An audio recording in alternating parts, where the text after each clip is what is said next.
दुनिया में दो तरह के लोग होते हैं, एक जो सोच समझकर कदम उठाते हैं और दूसरे जो बिना सोचे समझे भागते हैं। लेकिन क्या आपने कभी सोचा है कि दोनों में से ज्यादा सफल कौन होता है?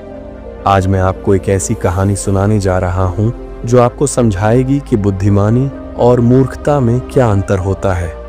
एक राजा, एक मूर्ख और एक चतुर व्यक्ति की यह कहानी आपको सोचने पर मजबूर कर देगी कि असली ताकत दिमाग में होती है, न कि केवल भाग्य में। बहुत समय पहले की बात है। एक समृद्ध राज्य में राजा वीरेंद्र का शासन था। राजा बहुत बुद्धिमान और न्यायप्रिय था, लेकिन उसे एक अजीब आदत थी। वह हमेशा मूर्ख लोगों से बातें करने में आनंद लेता था। राजा के दरबार में एक व्यक्ति था जिसका नाम था रघु। वह मूर्ख था, लेकिन अपने आप को सबसे चतुर समझता था। रघु हमेशा बड़ी बड़ी बातें करता और दूसरों का मजाक उड़ाता। एक दिन राजा ने सोचा कि वह रघु को उसकी मूर्खता का एहसास कराएगा। इसीलिए उन्होंने राज्य के सबसे चतुर व्यक्ति समीर को बुलाया। राजा ने दोनों को दरबार में बुलाया और कहा, मैं तुम दोनों को एक कार्य सौंप रहा हूं। जो इसे सबसे अच्छी तरह से पूरा करेगा उसे इनाम मिलेगा। राजा ने दोनों को एक पुरानी टूटी हुई मटकी दी और कहा, इस मटकी को सोने से भर कर लाओ। रघु ने सोचा, यह तो बहुत आसान काम है। वह भागकर बाजार गया, सोने के सिक्के लिए और मटकी में डालने लगा।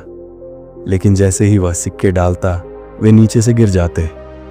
दूसरी ओर समीर पहले मटकी को ध्यान से देखने लगा। उसने देखा कि मटकी फटी हुई है, तो उसने पहले उसे ठीक किया, फिर उसमें सोना भरा। जब दोनों राजा के पास पहुंचे तो राजा ने रघु से पूछा, तुमने क्या सीखा? रघु ने सिर झुका लिया और बोला, मैंने बिना सोचे समझे काम किया, इसलिए असफल रहा। राजा मुस्कुराए और बोले, यही जीवन का सबसे बड़ा सबक है। मूर्ख व्यक्ति बिना सोचे समझे काम करता है और असफल होता है, जबकि चतुर व्यक्ति पहले सोचता है और फिर सही निर्णय लेता है।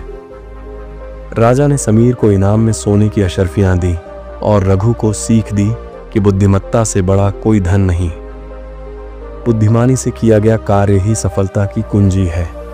जल्दबाजी और अहंकार हमें असफलता की ओर ले जाते हैं।